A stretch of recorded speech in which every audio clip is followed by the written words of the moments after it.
Dan jualan sekarang, misalnya ada salah satu perumahan di Makassar, di utara Makassar sekarang, jualannya adalah view mangrove di belakangnya. Kalau kita lihat iklan-iklan ya terakhir ini itu banyak yang sudah menjual view-view mangrove di belakang kawasan perumahan.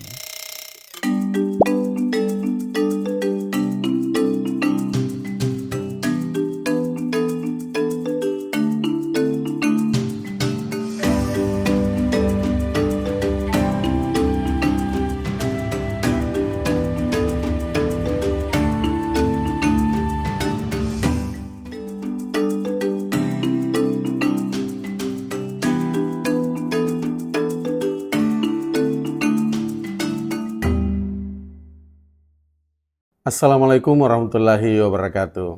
Para pemirsa Unhas TV yang terhormat, semoga acara ini menemui Anda dalam keadaan sehat walafiat. Kali ini kami mengantarkan sebuah acara bertajuk Unhas Green atau Unhas Hijau dan Lestari. Kebetulan tanggal 22 April adalah Hari Lingkungan, Hari Bumi, Earth Day. Maka kami juga berusaha untuk memperingati Hari Bumi dengan mengantarkan acara Unhas Green, Unhas Hijau dan Lestari ini ke hadapan para pemirsa yang terhormat. Kali ini kita akan berbicara tentang mangrove.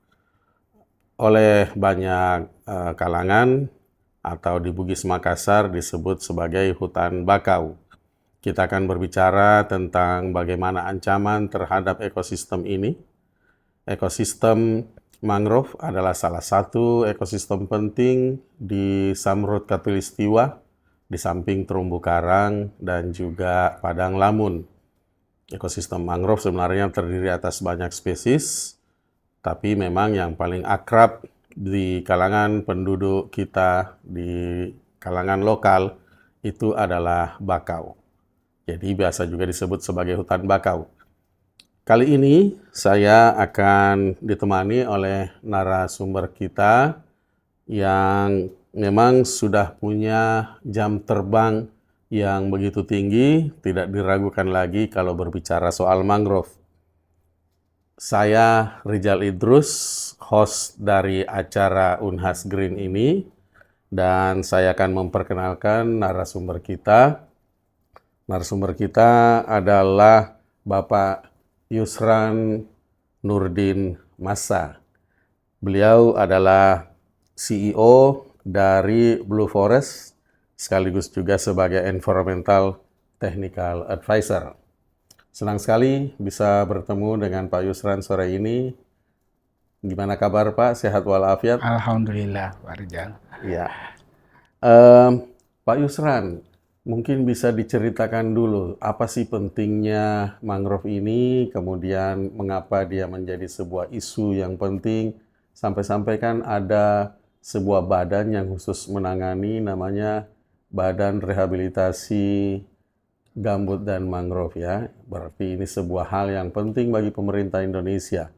Mungkin bisa diterangkan sedikit berdasarkan pengalaman Pak Yusran, bagaimana, apa sebenarnya mangrove ini dan bagaimana pentingnya dia buat kita. Makasih Pak Rizal. Ya, mangrove kalau di pesisir itu adalah jantung dari pesisir kita sebenarnya. Pesisir dan laut kita. Karena sebagian besar biota-biota ekonomis penting kita di laut itu pernah menghabiskan hidupnya di mangrove. Baik itu dalam fase juvenil, mencari makan, ataukah menjadikan lokasi untuk nursery ground. Jadi sebenarnya dia sangat vital perannya untuk pesisir maupun daratan. Dia juga sebagai pelindung daratan kita ya, daratan pesisir kita dari abrasi dan ombak maupun intrusi air laut ke daratan kita ya. Nah kalau kita ingat saat ini juga lagi tren-trennya isu pemanasan global ya, isu pemanasan global dan mangrove punya peran vital di situ. Kalau kita bandingkan dengan hutan tropis dari sisi sequestration atau penyerapan karbon maupun dari sisi penyimpanan, itu sangat jauh perbandingannya. Dari sisi sequestration, bagaimana dia menyerap CO2 misalnya, itu dia punya kemampuan menyerap 4 kali lebih besar dari hutan tropis dengan luasan yang sama. Dari sisi penyimpanan karbon, itu di below ground-nya, di tanah, itu 10 kali lebih besar dari hutan tropis. Di biomasanya itu dia 4 kali lebih besar dari hutan tropis. Sehingga kalau kita lihat makna dan peran mangrove untuk isu-isu adaptasi dan mitigasi perubahan iklim sangat penting peranannya. Apalagi kalau dia kemudian dialih fungsi, dia akan merilis juga atau melepaskan emisi yang tentunya lebih besar juga, karena karbon yang tersimpan di dalam tanah itu akan rilis ke udara 10 kali lebih besar daripada hutan tropis. Dengan kata lain, menebang hutan mangrove lebih berbahaya dari segi perubahan iklim dibanding dengan menebang hutan di dataran tinggi ya? Iya, Gitu. ya, akan lebih besar dampaknya. Iya. Misalnya 3 dekade terakhir, kita kehilangan hampir separuh dari ekosistem mangrove global kita. Nah, di Indonesia juga kita kehilangan sekitar 60% mangrove kita dalam 3 dekade terakhir. Lajunya itu 52.000 hektar per tahun. Jadi sekarang sisa berapa, Pak? Sekarang di Indonesia tinggal 3,4 juta hektar kalau berdasarkan rilis KLHK tahun 2024. Nah, kalau kita hitung-hitung karbonnya, itu sekitar 190 juta ton karbon yang teremisi ke udara 3 dekade terakhir. Atau kalau kita hitung dengan jumlah kendaraan bermotor di Indonesia saat itu sama dengan dia kelilingi dunia 2 kali. Bayangkan emisi yang dikeluarkan karena hilangnya sekitar 60% dari mangrove kita di 3 dekade terakhir. Berarti pernah pada suatu waktu dulu mangrove kita bisa mencapai 10 juta hektar ya? Iya, hingga segitu luasannya. Sekarang hanya sekitar 3,5 juta. 3,5 juta. Memang apa saja ancaman terhadap mangrove ini? Maksud saya, mengapa orang getol untuk menebang hutan mangrove lalu misalnya mengkonversinya ke peruntukan lain? Kenapa itu, Pak? Mangrove itu berada di di antara ekosistem laut dan ekosistem darat. Dan kalau kita lihat karakter masyarakat kita di Indonesia itu sebagian besar adalah masyarakat pesisir yang terintegrasi dengan agraris. Dan wilayah ini adalah wilayah yang sangat tinggi nilai lahannya. Dan ini menyebabkan banyak sekali aktivitas itu dilakukan di kawasan mangrove. Terutama misalnya untuk pembukaan aquaculture. 40% mangrove kita hilang di Indonesia karena dialih fungsi menjadi tambak. Iya, itu terutama 3 dekade terakhir. Ancaman itu sebagian besar oleh karena pembukaan tambak. Nah, bergeser saat ini, ancaman terbesarnya adalah 2 hal. Perkebunan, terutama perkebunan kelapa sawit, itu sudah banyak masuk ke lahan basah dan lahan pesisir kita, mengganggu sistem hidrologi mangrove dan banyak yang rusak. Dan yang kedua adalah perkembangan infrastruktur perkotaan dan pedesaan. Itu juga sekarang yang menjadi ancaman besar. Jadi real estate ya? Yang real estate, pemukiman, kemudian pembangunan di pesisir. Iya, real estate yang mahal sekarang itu di pinggir laut ya? Iya. Nah, itu bisa jadi dulunya di situ adalah mangrove. Di situ adalah mangrove. Dan jualan sekarang, misalnya ada salah satu perumahan di Makassar, di utara Makassar sekarang, jualannya adalah view mangrove di belakangnya. Kalau kita lihat iklan-iklan terakhir ini, itu banyak yang sudah menjual view mangrove di belakang kawasan perumahan ya. Oke. Tapi memang mangrove itu kan sebenarnya hutan yang kelihatannya tidak begitu menarik. Beda kalau misalnya kita bicara terumbu karang. Terumbu karang itu kan warna-warni, menarik orang untuk menyelam. Mangrove, kalaupun misalnya dijaga, kira-kira selain yang Pak Yusran tadi sebutkan, apa sih yang bisa menjadi motivasi masyarakat untuk memelihara mangrove itu? Karena kan ini hutan biasa jadi malah jadi sarang ular, Iya. sarang berbagai hewan-hewan, kadal, bahkan bisa jadi buaya Iya. bersarang di situ. Nah, bagaimana kira-kira menumbuhkan motivasi masyarakat untuk bisa memelihara mangrove? Iya. Secara saintifik kadang kita lihat dari nilai ekonomi ya, nilai ekonomi dari sumber daya itu.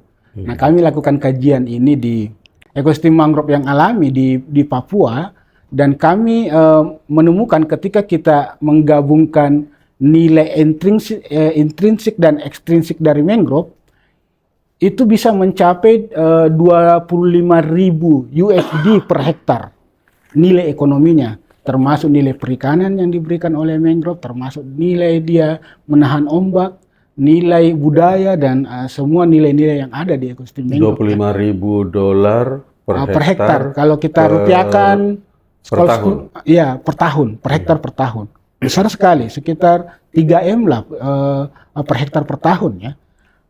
Dan ini yang menyumbangkan banyak hal sebenarnya ke masyarakat pesisir. Dan masalahnya adalah nilai ekonomi ini belum berwujud dalam bentuk nilai finansial sebenarnya, atau nilai uang yang bisa langsung diperoleh oleh masyarakat. Nah, ini tantangan terbesar kita saat ini adalah bagaimana mengkuantifikasi atau memfinansialkan nilai ekonomi yang tersimpan di dalam mangrove.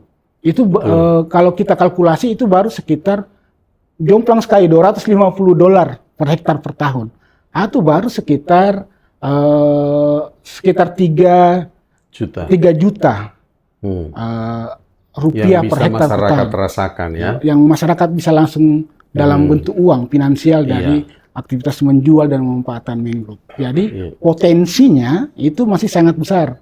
Dari 3 miliar, 3 juta itu besar sekali ketika kita mampu bisa memanfaatkan ekosistem ini dengan ekosistem yang kaya ini, dan menghasilkan sumber-sumber mata pencaharian dengan memanfaatkan ekosistem yang ada. Misalnya jasa ekosistemnya, misalnya dari nilai karbonnya, misalnya dari nilai-nilai perikanan yang ditingkatkan, dan lain-lain.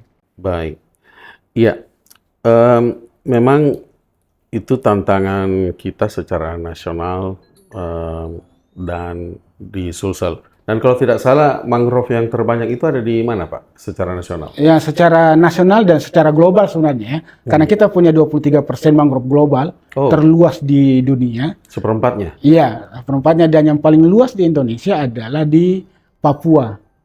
Ya, di Papua kita punya sekitar 1,6 juta hektar mangrove kita di Papua sebenarnya, sekitar 60% dari mangrove yang ada di Indonesia.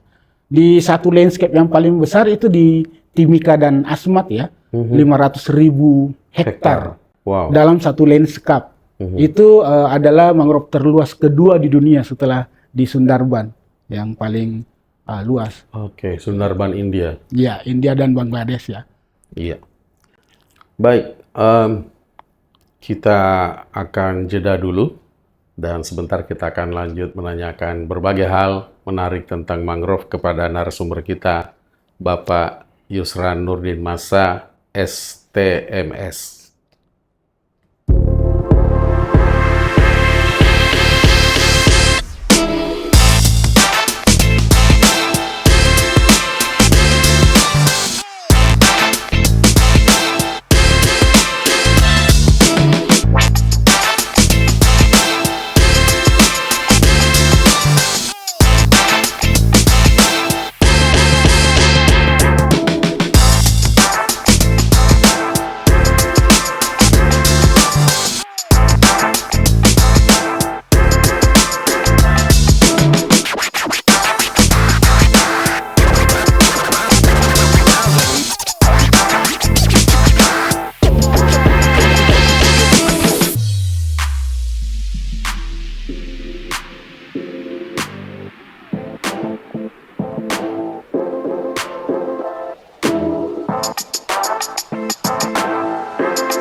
Pemirsa yang terhormat, terima kasih tetap bersama kami.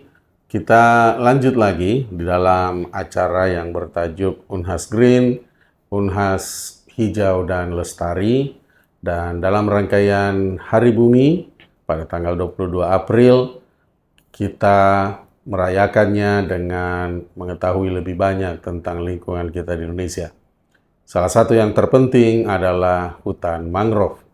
Tadi Pak Yusran, narasumber kita, itu sudah menjelaskan sedikit banyak tentang peran dari hutan mangrove, betapa pentingnya hutan mangrove ini bukan hanya buat Indonesia, tapi juga bagi seluruh dunia.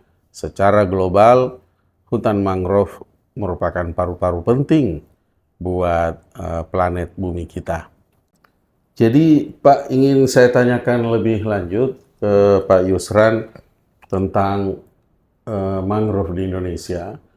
Ada berapa luas dan kemudian apa saja bentuk ancaman terhadap mangrove kita di Indonesia ini, dan di mana yang paling luas bentangannya di Indonesia ini?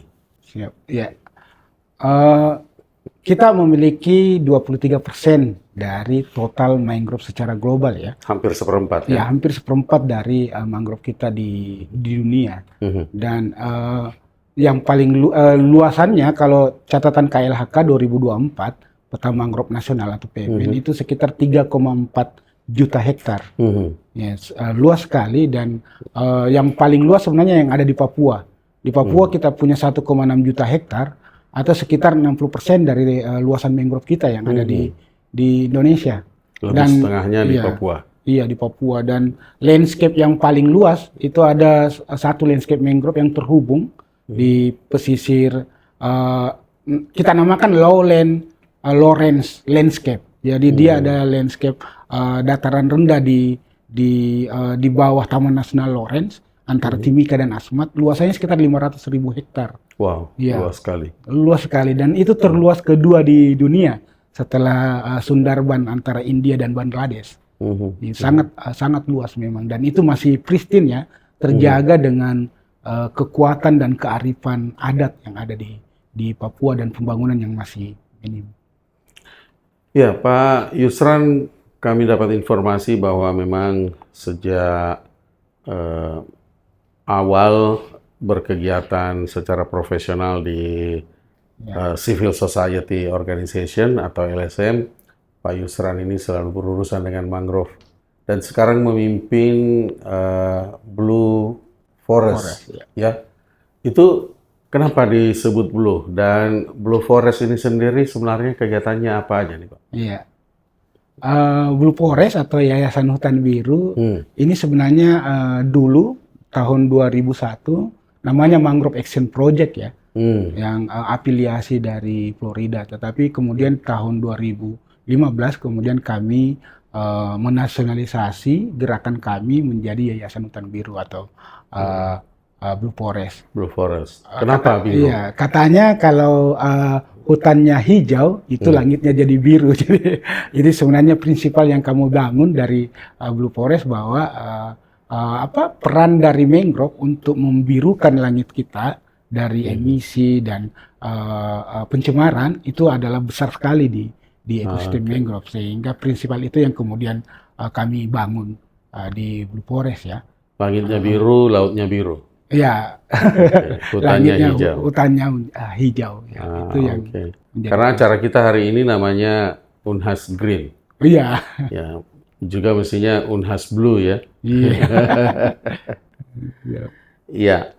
Mungkin bisa cerita sedikit aktivitas Blue Forest selama ini, wilayah mana saja yang sudah dibangun, dan khusus menyangkut mangrove di wilayah Sulsel ini, di mana saja Blue Forest sudah menapakkan jejak-jejaknya. Iya. Kami bekerja di Indonesia sejak tahun 2001 dan sejak itu kami sebenarnya bekerja di hampir semua landscape mangrove yang ada di Indonesia, dari Sumatera sampai Papua. Saat ini kami bekerja di 10 provinsi di Indonesia, di Papua, di landscape mangrove terluas kita, yang sebenarnya 10 wilayah ini mewakili tipologi ekosistem mangrove yang ada di Indonesia.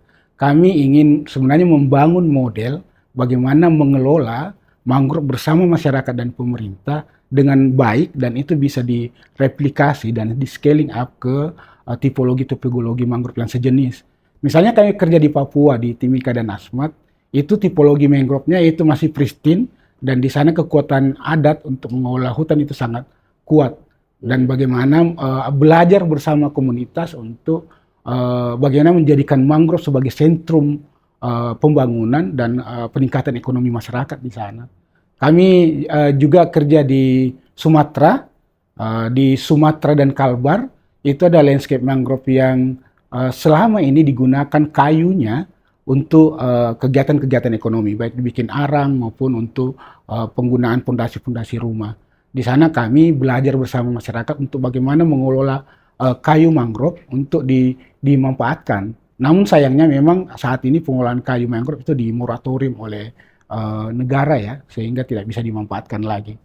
Kami kerja di Jawa juga, di pantai utara Jawa, terutama di Demak dan di Sidoarjo, untuk di landscape mangrove rusak parah, dan bagaimana kami belajar bersama masyarakat untuk mengadaptasi perubahan kerusakan mangrove yang parah ini. Kemudian kami kerja di Kalimantan Timur, Kalimantan Utara, dan Sulawesi Selatan, yang mewakili sebenarnya tipologi mangrove, kami sebutnya Bugis style aquaculture ya, karena sebagian besar kawasan mangrove di sana itu dialih fungsi oleh masyarakat Bugis Makassar untuk dijadikan tambak. Dan di sana sebenarnya kami ingin membangun model bagaimana interaksi mangrove tambak itu seimbang, sehingga kegiatan budidaya tambak itu bisa disuplai oleh jasa ekosistem yang disediakan oleh mangrove. Itu kami lakukan di landscape ini. Di Sulsel sendiri kami kerja di 4 kabupaten di Sulawesi Selatan. Kami kerja di Baru, Pangkep, Maros, dan di Takalar. Yaitu lokasi prioritas kami saat ini bekerja di Sulawesi Selatan. Itu menarik saya kira, karena tambak itu memang adalah salah satu produk dari penebangan hutan mangrove.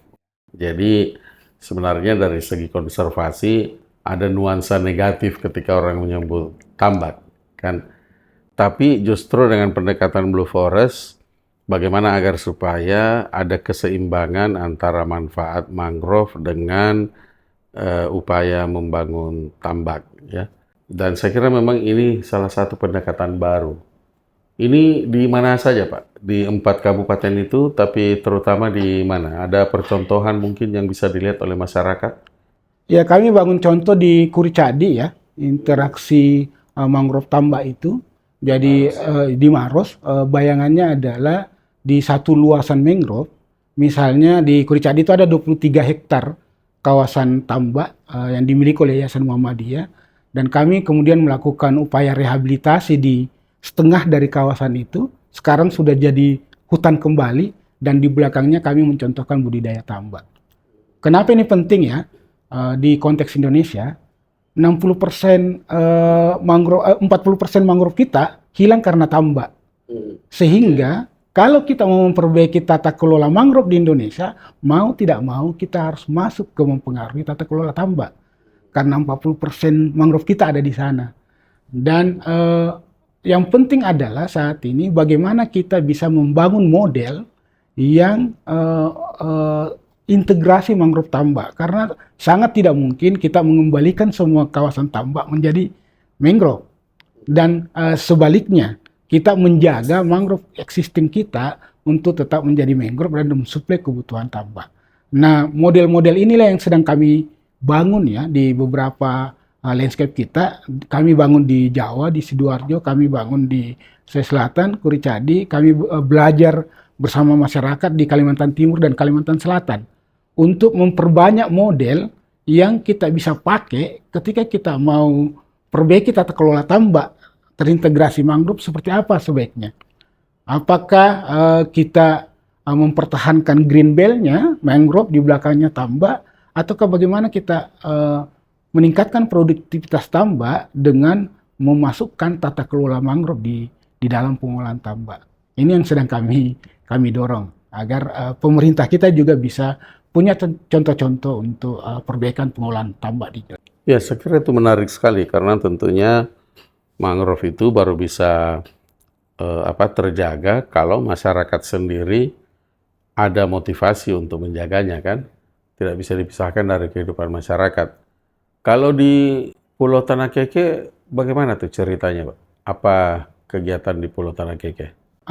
Di Tanah Keke sebagian besar tambak-tambak yang dikelola masyarakat itu sudah tidak menjadi mata pencarian utama ya. Karena ketika tahun 80-an mangrove dibuka menjadi tambak, itu kemudian hanya dimanfaatkan sekitar 5 tahun. Setelah itu dibiarkan terlantar karena ada shifting mata pencaharian ke budidaya rumput laut. Sehingga tambak-tambak yang sudah dibuka itu kemudian terlantar dan tidak dikelola. Nah, kami masuk ke sana, kemudian bersama masyarakat melakukan rehabilitasi di tambak-tambak yang tidak dikelola. Dan sekitar 570 hektar sekarang kawasan tambak-tambak yang tidak dikelola itu kami rehabilitasi kembali menjadi mangrove dengan pendekatan ecological mangrove rehabilitation di sana ya. Dan yang unik di sana adalah tahun 2012 produksi rumput laut itu menurun karena ice ya.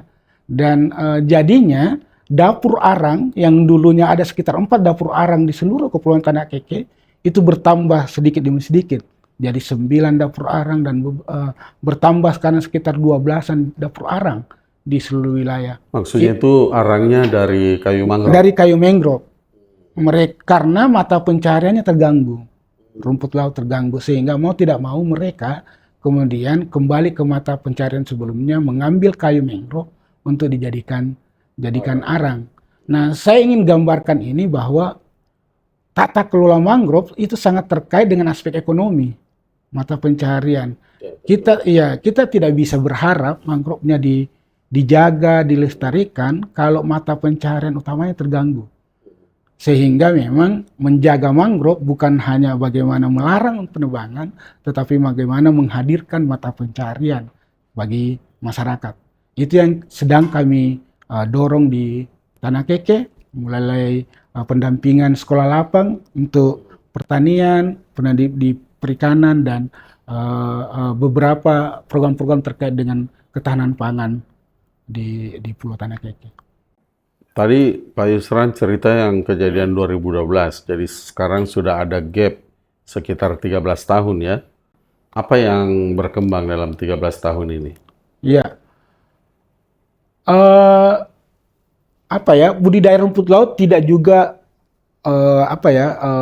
membaik kualitasnya, dan masyarakat kemudian sebagian masyarakat itu tetap melakukan kegiatan penebangan. Jadi di Tanah Keke yang dulunya sangat terjaga, ada satu wilayah hutan namanya hutan Panganreang atau Bangkota Pampang yang secara adat dulu orang bisa tebang mangrove di situ kalau ada yang betul-betul kesulitan ekonomi. Diambil kayunya, dia jual kayunya, biasanya dia bawa ke kayu bangkoa untuk dijual dalam bentuk kayu bakar atau arang ya. Nah, arang ya. Dan saat ini karena tekanan ekonomi, sebagian pengusaha-pengusaha arang itu juga mulai masuk ke Bangkota Pampang untuk mengambil kayu dan dijual. Itu masih terjadi sampai sekarang dan tekanannya semakin besar. Walaupun sebenarnya masyarakat dan pemerintah desa sudah membangun inisiatif di sana untuk menjaga mangrove-nya ya. Mereka sudah mulai bikin permakades atau peraturan bersama kepala desa di sana untuk menjaga mangrove. Tapi dari analisis kami itu tidak akan kuat ketika negara tidak hadir di sana. Jadi perwakilan negara, apakah itu Dinas Kelautan Perikanan, Dinas Kehutanan, Polairut, dan TNI AL dibutuhkan di sana untuk memperkuat upaya konservasi mangrove di sana. Karena kadangkala pemerintah desa juga kesulitan untuk mengendalikan ini karena keluarganya dan terkait dengan Iya. keterikatan kekeluargaan emosional di kampung, sehingga kehadiran negara, konteks ini adalah government based management, itu perlu dihadirkan di sana untuk menguatkan inisiatif-inisiatif untuk menjaga bangkrut yang ada di Tanah Keke. Iya. Tapi memang saya kira itu tantangannya, karena seringkali juga pemerintah sendiri tidak punya cukup sumber daya untuk bisa terlibat secara langsung atau memfasilitasi. Di sisi lain, masyarakat juga seringkali terlalu besar pengharapannya dan maunya juga hanya disuap, misalnya disediakan segalanya, baru mereka bergerak. Ada enggak di contoh yang menarik di Indonesia bagaimana masyarakat secara mandiri, boleh dikata secara otonomus, mengelola mangrove dan bisa menjadi best practice buat tempat-tempat lain? Banyak model sebenarnya ya, tata kelola mangrove yang baik di Indonesia, tetapi lagi-lagi itu akan berbeda di masing-masing tipologi. Model yang baik misalnya di Papua. Di Papua yang dikembangkan oleh masyarakat adat Kamoro di Timika, di beberapa kampung itu mereka sangat menjaga mangrove-nya. Dan tempat-tempat penting adatnya itu diintegrasikan ke dalam peraturan kampung. Ada kampung misalnya kampung Mioko di sana dan kampung Yepem di Asmat yang kebetulan kami dampingi juga, itu sangat kuat tata kelola mangrove-nya. Nah, kita geser ke wilayah-wilayah tambak dan mangrove. Ini memang tantangan berat ya, yang ada tambak dan ada mangrove. Model yang kami bangun di Kuricadi ini sebenarnya model yang kami ingin terapkan di beberapa lokasi ya. Bagaimana di kawasan-kawasan yang konteksnya mayoritas tambak, bagaimana sebagian mangrove-nya itu dikembalikan menjadi tambaknya juga ke mangrove dan tambaknya tetap dikelola di belakang. Dan apa yang kalau kami lakukan di Kuricadi itu sudah secara ekologi sudah sangat baik. Cuman memang dari sisi nilai ekonomi itu sedang kami kembangkan terus. Di konteks Tanah Keke, seperti di Tanah Keke, ini sebenarnya seperti terjadi di Indragiri Hilir yang merupakan kawasan penebangan juga. Jadi sebagian area mangrove di sana itu dimanfaatkan untuk bikin kayu corocok ya, kayu corocok untuk fondasi rumah. Sebenarnya dulu ini dikelola sangat baik ketika ada aturan hutan produksi yang di sana untuk pemanfaatan kayu. Cuman ketika negara kemudian melarang pengambilan kayu, jadinya pengambilan kayu corocok ini menjadi ilegal. Padahal ketika ada tata kelola hadir, sebenarnya kayunya bisa pulih dengan sendirinya karena tipe mangrove-nya tipe mangrove estuaria. Dan dia bisa tumbuh lagi 10 tahun kemudian itu bisa dipanen lagi kayunya. Sehingga sebenarnya model-model seperti Indragiri Hilir bisa dibangun di landscape mangrove yang ada di estuaria mangrove. Tantangan di Tanah Keke adalah dia adalah mangrove yang tipenya overwash mangrove yang tegakannya kecil karena unsur haranya kecil dan daya pulihnya lambat. Nah, ini yang menjadi tantangan di Tanah Keke. Bagaimana kalau itu diupayakan untuk silvikultur pengambilan kayu itu sangat sulit karena daya pulihnya lambat. Jadi mau tidak mau Tanah Keke harus menghilangkan kebiasaan untuk pembuatan arang dan mengganti mata pencahariannya karena memang tipe ekosistem mangrove-nya sangat sulit untuk dimanfaatkan kayunya. Iya, dan sumber air tawar mungkin kurang ya di sana. Bagaimana dengan peran swasta, Pak? Jadi tadi Bapak cerita tentang peran pemerintah, lalu kemudian ada civil society, CSO seperti Blue Forest masuk, dan kemudian bekerja sama dengan masyarakat lokal. Tentunya ada dukungan pemerintah, dukungan media, mungkin akademisi juga bisa dipanggil. Tapi kalau swasta kira-kira peran apa yang bisa dimainkan untuk konservasi mangrove ini, Pak? Sebenarnya banyak upaya-upaya yang bisa didorong ke sektor swasta ya.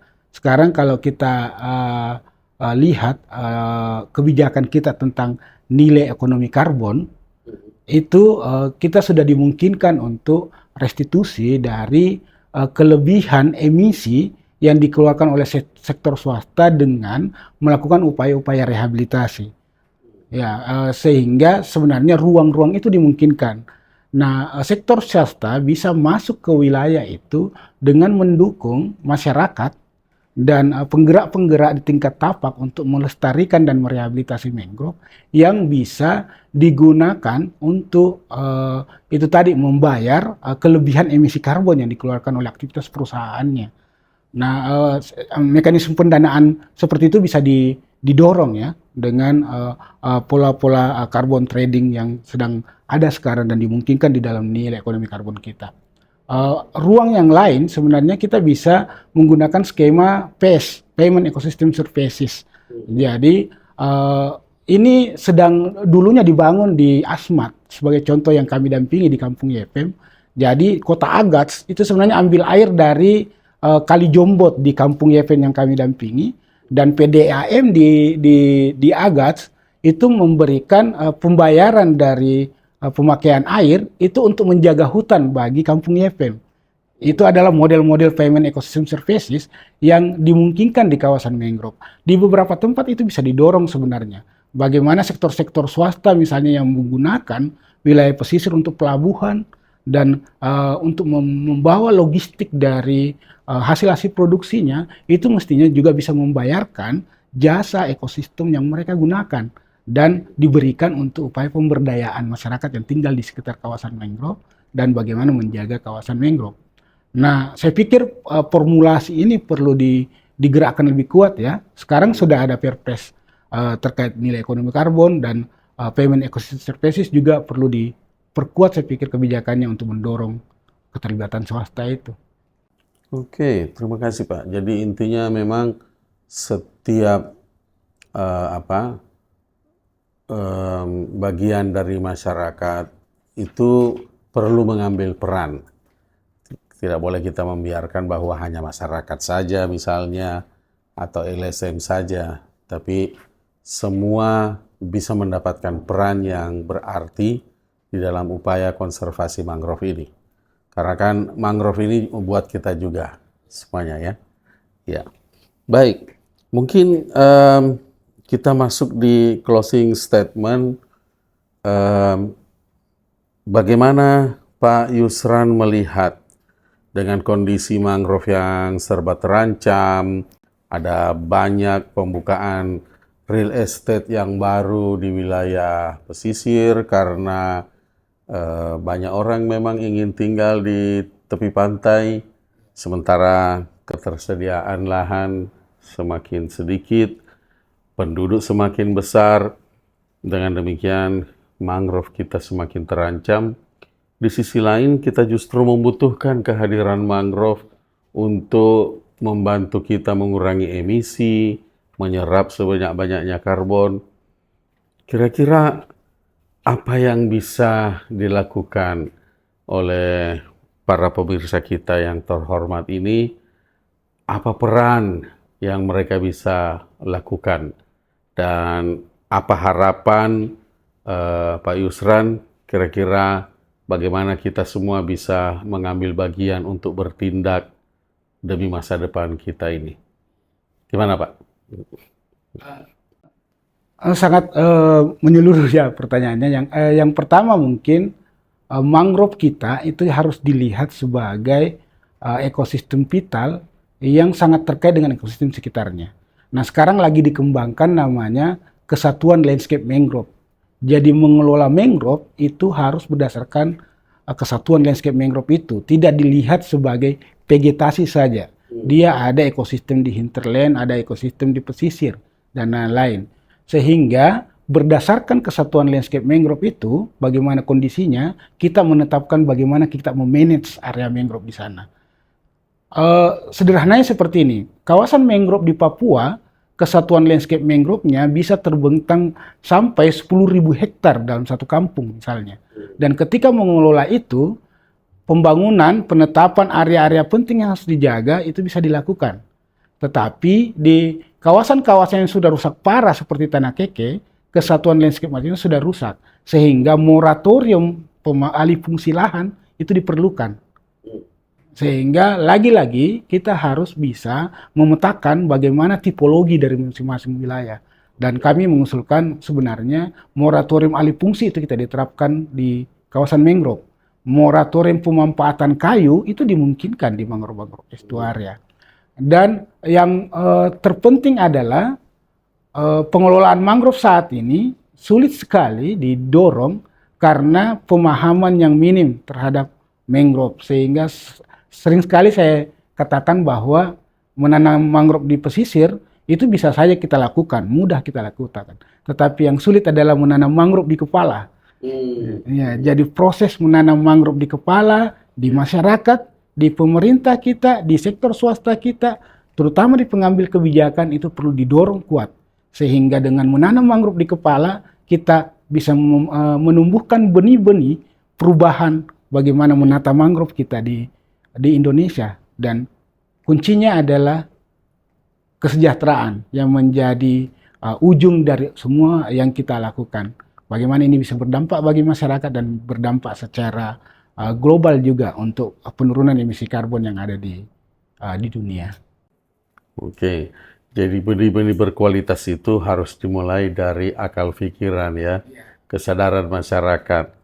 Jadi tumbuhkan dulu di pikirannya, baru bisa action di lapangan. Menarik sekali. Pak Yusran, terima kasih sudah bersedia hadir di acara kita, Green Unhas, Unhas Hijau, dan Unhas Lestari.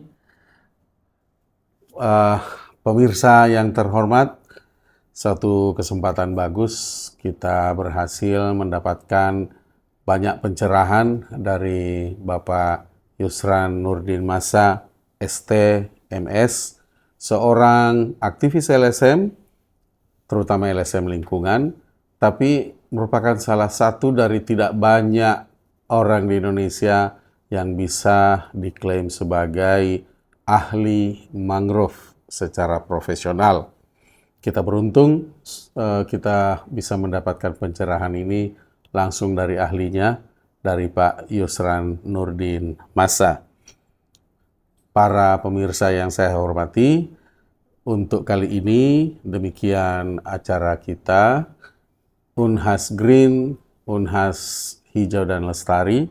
Kalau menurut Pak Yusran kita tambahkan Unhas Hijau dan Biru. Biru langitnya, biru lautnya, dan lestari ke masa depan.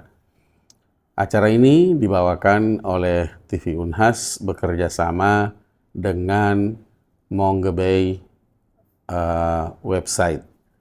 Terima kasih atas perhatian para pemirsa. Insya Allah kita berjumpa di edisi yang akan datang. Assalamualaikum warahmatullahi wabarakatuh.